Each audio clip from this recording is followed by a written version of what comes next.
नागपूरच्या नंदनवन पोलीस ठाण्याच्या हद्दीतील एका घरफोडीचा पोलिसांनी धक्कादायक उलगडा केलाय।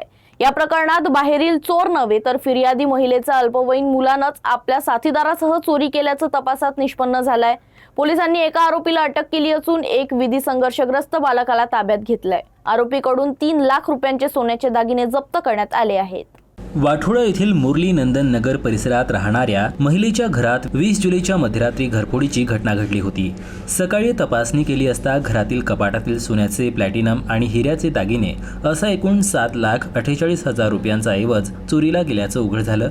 या प्रकरणी नंदनवन पोलीस ठाण्यात गुन्हा दाखल करण्यात आला होता। तांत्रिक तपास आणि गुप्त माहितीच्या आधारे पोलिसांनी हिमांशु चंदीकर याला अटक केली, तर एका विधी संघर्षग्रस्त बालकाला ताब्यात घेतलं। चौकशी दरम्यान धक्कादायक खुलासा झाला।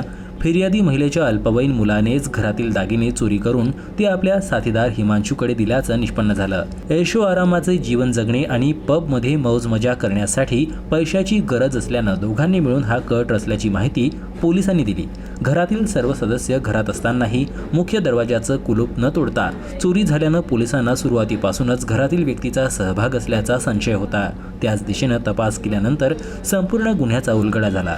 या प्रकरणात पोलिसांनी आरोपीकडून सुमारे 3 लाख रुपयांचे सोन्याचे दागिने जप्त केले असून पुढील तपास नंदनवन पोलीस करत आहेत। 7 लाखाच्या आसपासचा माल जो आहे तो चोरीला गेलेला होता, म्हणजे घरफोडी करून चोरी नेलेला होता। तर त्या अनुषंगाने टेक्निकल तपास आणि CCTVच्या आधारे आरोपी निष्पन्न केलेला होता। आरोपीचं नाव आहे हिमांशु घनश्याम चांदेकर आणि एक विधी संघर्ष बालक आहे। विधी संघर्ष जो बालक आहे तो फिर्यादीचा मुलगाच आहे आणि त्या अनुषंगानं हा तपास केला आणि या तपासामध्ये जवळजवळ 2 लाखाचा जो मुद्देमाल आहे तो हस्तगत करण्यात आला होता। उरलेला जो 5 लाखाचा आहे तो मुथूट फायनान्समध्ये त्यांनी गहाण ठेवलं होतं, तसे आपलं रिसिप्ट आणि तो मुद्देमाल बघितलेला आहे। त्या अनुषंगानं आम्ही पुढील कारवाई करत आहोत।